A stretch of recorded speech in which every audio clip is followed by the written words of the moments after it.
السلام علیکم، آداب عرض ہے جی ڈیئر لسنرز، کہیے کیا حال احوال ہیں، کیسے ہیں آپ سب؟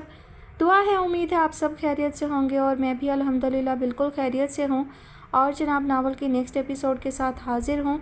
ناول کی فرمائش ہم سے کی ہے تیمور احمد نے۔ ناول کا نام ہے مجھے روٹھنے نہ دینا۔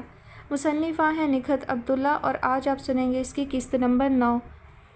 اس نے شہروز احمد کا یقین کر لیا تھا کہ اس گھر میں اس پر کوئی آنچ، کوئی الزام نہیں آئے گا، خواہ کوئی علل اعلان ثاقب حسن کا نام لیتا ہوا کیوں نہ آ جائے، اور اس یقین کے بعد وہ ایک بار پھر مگن ہو گئی تھی۔ وقت کو یوں بھی جیسے پر لگ گئے تھے۔ ندا اور مہروز کی شادی قریب آ رہی تھی۔ اس نے اپنے ذمہ جو کام لیے تھے وہ سہولت سے نپٹا دیے تو امی اس کی تیاری کے بارے میں پوچھنے لگیں۔ وہ حیران ہوئی، اپنا تو اسے خیال ہی نہیں آیا تھا۔ بیٹا تم ساتھ ساتھ اپنے کپڑے بھی درزی کو دے دیتی تو اب تک سب تیار ہو جاتے۔ ہاں لیکن مجھے خیال ہی نہیں رہا۔ عجیب لڑکی ہو تم، ایسے موقعوں پر تو سب کو اپنی فکر رہتی ہے اور تم ہو کہ… لیکن امی میں اور کپڑے لے کر کیا کروں گی، میرے پاس پہلے ہی اتنے ہیں اور ان میں سے کتنے تو ابھی میں نے پہنے بھی نہیں ہیں۔ وہ ان کی بات کاٹ کر کہنے لگی، تو کیا تم وہ پہنو گی؟ امی نے کچھ اس انداز سے کہا کہ وہ نفی میں سر ہلانے لگی۔ ہاں وہ پہننے کی ضرورت نہیں ہے، جاؤ ابھی شہروز کو فون کرو کہ شام میں جلدی فارغ ہو جائے، سیدھا گھر آ جائے، پھر اس کے ساتھ بازار چلی جانا۔ جی، وہ سعادت مندی سے کہتی ہوئی اٹھ کھڑی ہوئی اور ٹی وی لاؤنج میں آئی اور آفس کے نمبر ڈائل کرنے لگی۔ شہروز احمد اسپیکنگ۔ دوسری بیل پر ریسیور اٹھتے کے ساتھ ہی اس کی آواز سنائی دی۔ میں ربیہ، فوراً وہ یہی کہہ سکی۔ جی فرمائیے۔ فرمانا نہیں، عرض کرنا ہے۔ پہلے یہ بتائیے آپ مصروف تو نہیں؟ نہیں، آپ اطمینان سے بات کریں۔ کوئی لمبی چوڑی بات نہیں ہے، بس یہ کہ امی کہہ رہی ہیں آپ شام میں ذرا جلدی آ جائیے گا۔ اس نے امی کا نام لے دیا۔ کیوں؟ وہ شاید اس سے بات کرنے کے موڈ میں تھے اس لیے پوچھ گئے، ورنہ پہلے تو کبھی نہیں پوچھا تھا۔ اوکے کہہ کر سلسلہ منقطع کر دیا کرتے تھے۔ ہوگا کوئی کام جب ہی بلایا ہے۔ امی کو بلائیں، میں ان سے پوچھ لیتا ہوں کیا کام ہے۔ ارے نہیں، ان سے نہیں پوچھنا ہے۔ وہ گھبرا گئی اور اس کی گھبراہٹ محسوس کر کے انہوں نے بے ساختہ ہنسی کو بمشکل روکا۔ امی سے نہیں پوچھنا تو پھر کس سے پوچھنا ہے؟ مجھ سے، وہ بے اختیار کہہ گئی۔ لیکن ابھی تو آپ نے لا علمی ظاہر کی تھی کہ انہیں کوئی کام ہوگا جب ہی بلایا ہے۔ اوف آپ بہت جرا کرنے لگے ہیں، میں فون رکھ رہی ہوں۔ وہ رہائی نہ پا کر مجبوراً بولی۔ خبردار، انہوں نے رعب سے کہا۔ پہلے بتائیے کیا کام ہے؟ مجھے ندا کی شادی کے سلسلے میں کچھ شاپنگ کرنی ہے۔ وہ کچھ جھجک سی گئی۔ کس کے لیے؟ اپنے لیے۔ اپنا خیال آ گیا آپ کو؟ مجھے اپنا خیال تھا لیکن انتظار میں تھی کہ کوئی اور خیال کرے۔ اور کون؟ انہوں نے جبراً کریدا۔ تم دھڑکنوں نے شور مچا دیا اور انہوں نے یہی ایک لفظ سننے کے لیے اپنا سانس روک لیا۔ کہیں کوئی آواز نہ ہو، کوئی آہٹ نہ ہو، فقط ایک لفظ اس کے ہونٹوں سے چھو کر ہی فضاؤں میں گیت بن کر بکھر جائے۔ تم۔ کتنے لمحے چپ چاپ سا رہ گئے۔ ان کے کان منتظر تھے اور وہ بزدل لڑکی اپنے اندر اتنی ہمت پیدا نہ کر سکی کہ دھڑکنوں میں اٹھتے شور کو زبان دے سکتی۔ بہت آہستگی سے ریسیور رکھ کر اپنے کمرے میں آ گئی۔ میرے خدا، یہ میں کن راہوں پر چلنے لگی ہوں؟ اگر شہروز احمد کو خبر ہو جائے تو پتہ نہیں کیا سوچیں۔ بقیہ سارا دن وہ اسی قسم کی باتیں سوچتے ہوئے اپنے آپ کو سرزنش کرتی رہی۔ شہروز جب آئے تو ابھی سہ پہر بھی پوری طرح نہیں ڈھلی تھی۔ انہوں نے آتے ہی اسے تیار ہونے کے لیے کہا اور خود امی کے پاس جا بیٹھے۔ کچھ دیر بعد جب وہ آئی تو وہ اسے دیکھتے ہوئے کھڑے ہو گئے۔ امی سے اجازت لے کر اس کے ساتھ باہر آئے تو وہ کہنے لگی، آپ کچھ دیر آرام کر لیتے؟ نہیں بس ٹھیک ہے۔ اس کے لیے گاڑی کا دروازہ کھولا اور پھر ڈرائیونگ سیٹ سنبھال لی۔ دھیمے دھیمے سر دل کے تاروں کو چھیڑنے لگے تھے۔ کوئی خوبصورت سا گیت پتہ نہیں انہوں نے لگا دیا تھا ویسے ہی یا خاص طور پر اس کے لیے، وہ سمجھ نہیں سکی۔ بہرحال دونوں صورتوں میں ایک خلش دل میں جاگنے لگی تھی۔ اے کاش! انجانی خواہشات گھیراؤ کرنے لگیں۔ یہ سفر یوں ہی جاری رہے، کہیں ایک پل کے لیے بھی نہ رکے۔ زندگی کی گاڑی کی طرح یہ گاڑی بھی یوں ہی ہمیشہ چلتی رہے، ماہ و سال بیت جائیں یا پھر صدیاں۔ کبھی جو مسافتوں کی تھکن اتارنے کے لیے پل بھر کو کہیں رکیں تو کوئی ہمیں منزل کی نوید دے کے روح تک میں اتری ساری تھکن پل میں اتر جائے۔ گاڑی ایک جھٹکے سے رکی تو وہ چونک کر شیشے سے باہر دیکھنے لگی، پھر اپنی طرف کا شیشہ بند کرتی نیچے اتر آئی۔ وہ گاڑی لاک کر کے اس کے پاس آئے تو کہنے لگے، اب پوچھ سکتا ہوں آپ کو کیا لینا ہے؟ ہونٹوں پر مسکراہٹ مچل رہی تھی اور فکر مت کیجیے، اپنی حیثیت سے بڑھ کر کوئی چیز نہیں لوں گی۔ اس کے ساتھ ہی وہ قدم آگے بڑھا گئی۔ ربیہ، وہ اس کے ہم قدم ہوتے ہوتے سنجیدگی سے کہنے لگے، اپنی حیثیت کا تعین میرے اور اپنے تعلق کو سامنے رکھ کر کیجیے گا۔ اس وقت آپ ربیہ اکرام علی نہیں، ربیہ شہروز احمد ہیں۔ ہونٹ دانتوں میں دبا کر وہ دوسری طرف دیکھنے لگی۔ اس کی آنکھوں میں الجھن دیکھ کر وہ کہنے لگے، اگر آپ کو میری پسند پر اعتراض نہ ہو تو آپ کی شاپنگ میں اپنی مرضی سے کر لوں۔ اس نے سوچا اچھا ہے وہ خود سے کچھ کہنے سے بچ جائے گی۔ اسبات نے سر ہلا کر اس کے ساتھ چل پڑی۔ پھر سارا وقت انہوں نے اس سے کوئی ایسی بات نہیں کی جس سے اس کا موڈ خراب ہو یا وہ جھنجھلائے۔ خود ہی کبھی سوٹ پسند کرتے کبھی ساڑی، اور پیک کروانے سے پہلے اس سے پوچھتے ٹھیک ہے، اور وہ سر ہلا دیتی۔ شام سے رات ہو گئی، وہ ان کے ساتھ چلتے چلتے تھک گئی تھی اور ان کا واپسی کا کوئی ارادہ ہی نہیں لگ رہا تھا۔ لگتا تھا جیسے پورا بازار خرید ڈالیں گے۔ بس اب واپس چلیں۔ وہ قدم روک کر کھڑی ہو گئی۔ ابھی سے؟ میرے خدا 4 گھنٹے ہو گئے ہیں اور آپ کہہ رہے ہیں ابھی سے؟ بس اب چلیں، میں تھک گئی ہوں۔ سوچ لیں کوئی چیز رہ تو نہیں گئی؟ نہیں۔ چلیں پھر۔ انہوں نے اپنی گاڑی کی تلاش میں ادھر ادھر نظریں دوڑائی اور پھر ایک جانب چل پڑے۔ اور کہیں جانا ہے؟ وہ گاڑی احتیاط سے نکال کر مین روڈ پر لاتے ہوئے پوچھنے لگے۔ نہیں، آپ سیدھا گھر چلیں۔ انہوں نے ایک نظر اسے دیکھا پھر کہنے لگے، میں نے سنا تھا خواتین شاپنگ کرتے ہوئے بہت خوش نظر آتی ہیں، لیکن آپ کا موڈ مسلسل خراب رہا ہے۔ آپ سے کس نے کہا کہ میرا موڈ خراب رہا ہے؟ میرا خیال ہے میں دیکھ سکتا ہوں اور محسوس بھی کر سکتا ہوں۔ اچھا؟ وہ ہلکے سے ہنسی۔ آپ کی ہنسی میری بات کا جواب نہیں۔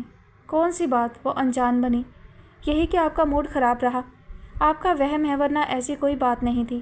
چلیے مان لیتا ہوں، قدرے توقف کے بعد کہنے لگے۔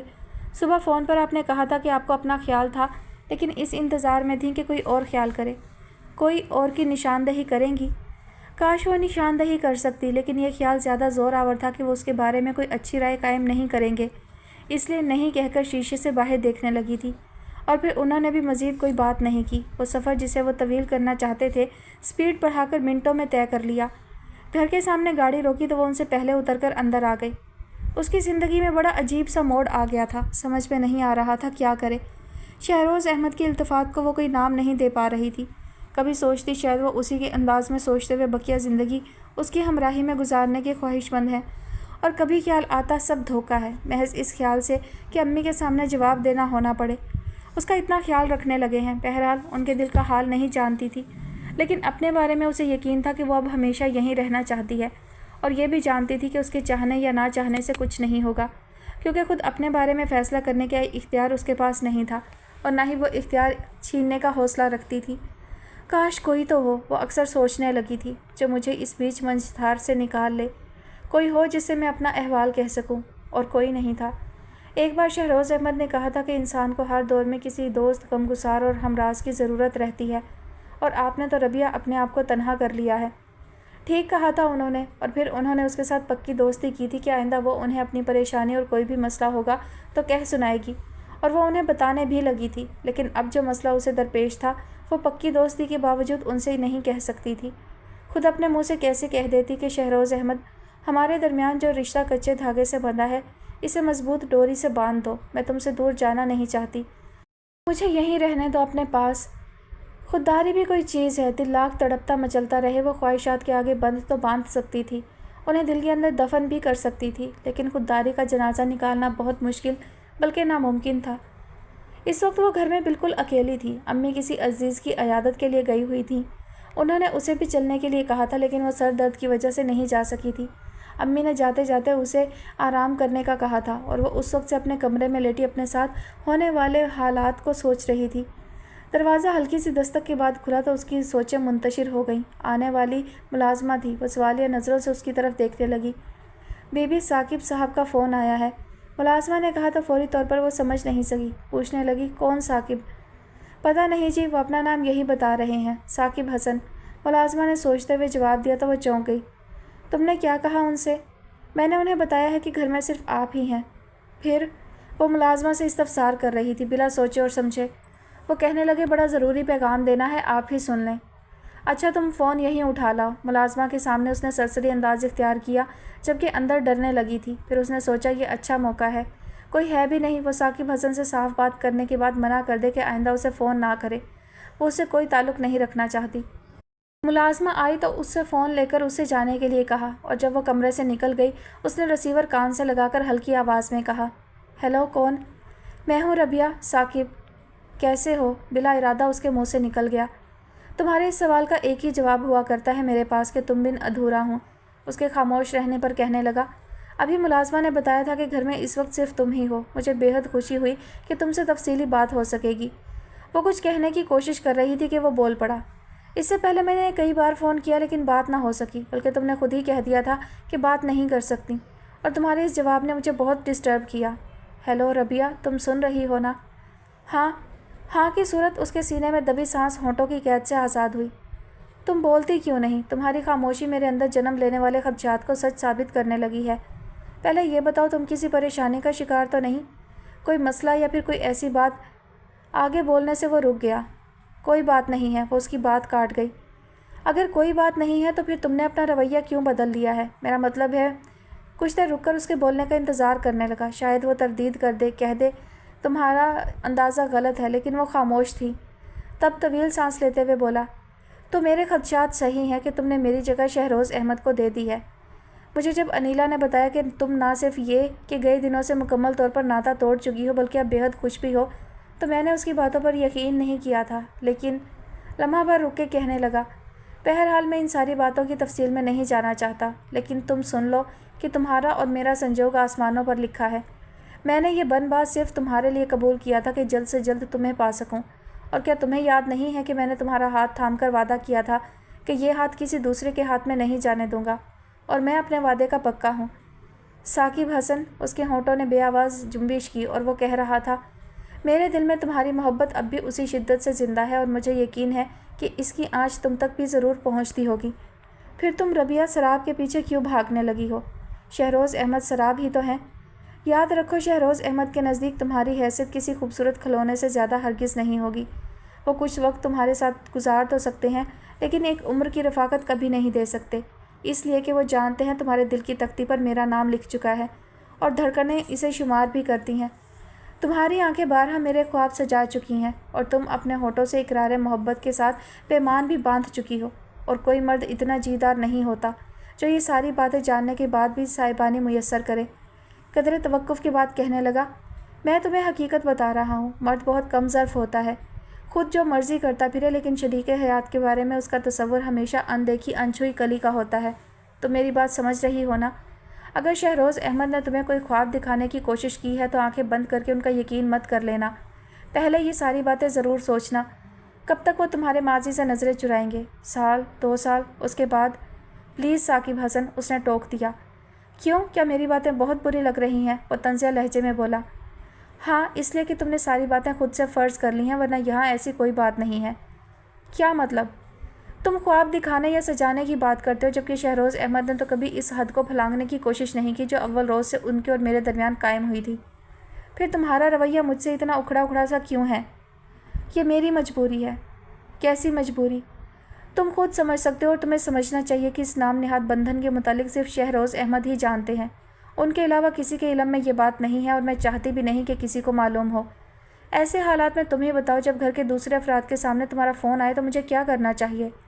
تو کیا؟ ہاں، بس اتفاق تھا کہ جب بھی تمہارا فون آیا کوئی نہ کوئی میرے پاس موجود تھا، اس لیے میں نے کہہ دیا تھا کہ میں بات نہیں کر سکتی۔ اس نے جھوٹ بولا۔ اور جو انیلا نے تمہارے بارے میں بتایا ہے وہ مکمل اطمینان چاہتا تھا۔ ہاں، انیلا سے میں نے ایسی ہی باتیں کی تھیں جو اس نے تم تک پہنچائیں، کیونکہ میرا خیال تھا مجھے ایسی ہی باتیں کرنی چاہیے۔ تمہارا خیال تھا؟ تم نے یہ نہیں سوچا میں کتنا پریشان ہو جاؤں گا؟ تمہیں پریشان ہونے کی کیا ضرورت ہے ثاقب حسن؟ وہ اندر کی تلخی کو بمشکل لہجے میں اترنے سے روک سکی۔ پریشانی کی بات تو تھی نہیں ثاقب حسن، اس نے مزید اپنے آپ کو کچھ کہنے سے باز رکھنے کی خاطر نچلا ہونٹ دانتوں میں دبایا، ورنہ دل تو چاہ رہا تھا صاف کہہ دے، تم میرے گرد اتنا مضبوط جال بن گئے ہو کہ جس میں سے نہ میں خود نکل سکتی ہوں اور نہ کوئی مجھے نکال سکتا ہے۔ آئی ایم سوری ربیہ، اس کے لہجے میں ندامتیں سمٹ آئی تھیں، میں نے تم پر شک کیا، مجھے معاف کر دینا پلیز۔ اصل میں تم سے دوری نے مجھے بہت وہمی بنا دیا ہے، ہر وقت یہ خدشہ رہتا ہے کہیں ایسا نہ ہو جائے اور ویسا نہ ہو جائے۔ بہرحال تم نے میرے سارے خدشات دور کر دیے ہیں، اور میں وعدہ کرتا ہوں کہ آئندہ کسی خدشے کو دل میں جگہ نہیں دوں گا۔ وہ خاموش رہی۔ سنو، تم خفا تو نہیں ہونا؟ نہیں، تم جانتے ہو مجھے روٹھنا نہیں آتا۔ جانتا ہوں، لیکن مجھ سے روٹھ سکتی ہو، مگر ابھی نہیں، جب میں تمہارے سامنے آؤں تب، تاکہ منانے میں آسانی ہو۔ وہ خوش دلی سے بولا۔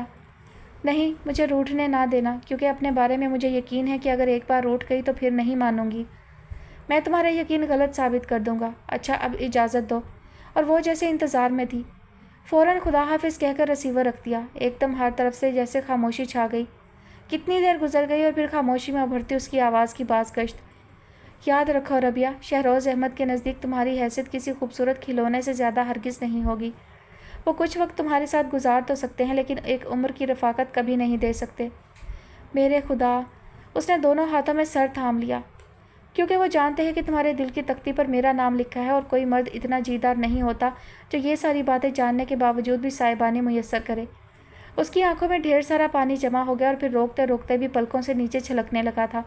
کچھ وقت پہلے وہ سوچ رہی تھی کوئی تو ہو جس سے وہ اپنا احوال کہہ سکے، جو اسے بیچ منجھدار سے نکال لے، کوئی ہمدرد غم گسار، کوئی ہمراز، مگر کوئی نہیں تھا۔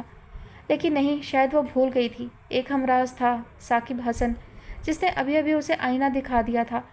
وہ ساری باتیں جنہیں یا تو اس نے سوچا نہیں تھا یا پھر جان بوجھ کر نظر انداز کر رہی تھی، بہرحال حقیقت وہی تھی جو ابھی ثاقب حسن نے کہی تھی کہ کوئی مرد اتنا جیدار نہیں ہو سکتا۔ ثاقب حسن، تم نے میرے ساتھ اچھا نہیں کیا، وہ پھوٹ پھوٹ کر رونے لگی۔ کتنے بہت سارے دن بیت گئے، خواب سے جانے تو وہ عرصہ وہ چھوڑ چکی تھی اور اب شراب کے پیچھے بھاگنا بھی چھوڑ دیا تھا۔ اس بات سے بے خبر کہ شہروز احمد اس کے لیے کس انداز سے سوچتے ہیں، اور یہ بھی نہیں جانتی تھی کہ جی داروں کی فہرست میں سب سے اوپر شہروز احمد اپنا نام لکھ چکے ہیں۔ اس نے ثاقب حسن کی کہی بات کو حقیقت جان کر یہ بھی تسلیم کر لیا کہ اس کی حیثیت شہروز احمد کے نزدیک خوبصورت کھلونے سے بڑھ کر نہیں ہوگی، اور سچ تو یہ ہے کہ وہ اس حقیقت کو جھٹلا نہیں سکتی تھی۔ جبھی تو اپنے گرد بنے جال اور اس کی مضبوطی کو اتنی شدت سے محسوس کرنے لگی تھی کہ اگر اس کے دل میں اس جال سے نکلنے کی کوئی خواہش تھی بھی تو دم توڑ گئی تھی، اور ایک بار پھر وہ اپنے آپ کو حالات کے رحم و کرم پر چھوڑتے ہوئے دوبارہ اسی پرانے حصار میں مقید ہو گئی تھی جہاں اس کے سارے احساسات پر برف کی تہیں جم گئی، جسے شہروز احمد کی نگاہوں کی تپش بھی نہ پگھلا سکی۔ وہی تکلف، وہی جھجک اور وہی ہر بات میں دامن بچا لینا، یہاں تک کہ گھر میں شادی کے ہنگامے جاگ اٹھے۔ دوسرے شہروں میں رہنے والے عزیز رشتہ دار شادی میں شرکت کے لیے آئے تو ظاہر ہے ان کے لیے رہنے کا انتظام گھر میں ہی کیا گیا۔ کچھ دن پہلے سے ہی گھر میں مہمانوں کی آمد کا سلسلہ شروع ہو گیا تھا اور گھر ایک دم بھرا بھرا لگنے لگا تھا۔ یہاں ایک بار پھر شہروز احمد کو بار بار وہی جملے بولنے پڑے جو ابتدائی دنوں میں کہا کرتے تھے۔ کیا ہو گیا ہے آپ کو؟ اتنی لا تعلق سی کیوں ہیں؟ سب لوگ آپ کے بارے میں کیا سوچیں گے؟ وغیرہ وغیرہ۔ اور اسے پتہ نہیں، پرواہ نہیں تھی کہ سب اس کے بارے میں کیا سوچیں گے، یا احساس نہیں تھا جو وہ شہروز کے جھنجھلانے اور خفا ہونے کے باوجود اپنے آپ کو ان سب میں شامل نہ کر سکی۔ رات میں لڑکیاں ڈھولک پر گیت گاتی تو وہ الگ تھلگ سی بیٹھی بس انہیں دیکھتی رہتی۔ یہ بھی خیال آتا کہ ایسا ہی ہنگامہ اماں کے گھر بھی ہوگا۔ کتنا ارمان تھا اسے چھوٹی آپا کی شادی کا، اور اس نے سوچا تھا کہ ان کی شادی میں بھرپور خوشی منائے گی، لیکن اب اتفاق ایسا تھا کہ چھوٹی آپا کی شادی اسی گھر میں ہو رہی تھی اور اس گھر کی بڑی بہو ہونے کے ناطے اسے یہیں سے شرکت کرنی تھی۔ ایک بار اس نے دبے لفظوں میں شہروز سے کہا بھی کہ وہ اماں کے گھر چلی جاتی ہے تو انہوں نے نرمی سے سمجھا دیا کہ اس گھر میں اس کی ضرورت زیادہ ہے۔ چھوٹی آپا کی مہندی لے کر جب وہ سب کے ساتھ اماں کے گھر گئی تو ایک دم سے ساری مصلحتیں بالائے طاق رکھ کر وہ صرف چھوٹی آپا کی بہن بن گئی، اور اس وقت تو شہروز کی کزنز حیران رہ گئیں جب وہ کلثوم اور ہما کے ساتھ مل کر گانے کے ساتھ ساتھ ان سب پر ہوٹنگ کرنے لگی تھی۔ واپسی میں سب نے اس کا گھیراؤ کر لیا۔ واہ بھابھی، آپ تو چھپی رستم نکلی، کمال ہے، میں تو سمجھی تھی آپ کو گانا بالکل نہیں آتا ہوگا جب بھی ہمارا ساتھ نہیں دیتی، اب پتہ چلا آپ کو دیور سے زیادہ بہن کا خیال تھا۔ سب اس کے گرد گھیرا بنائے اپنا اپنا خیال ظاہر کر رہی تھی اور وہ نروس ہو کر راہ فرار ڈھونڈ رہی تھی۔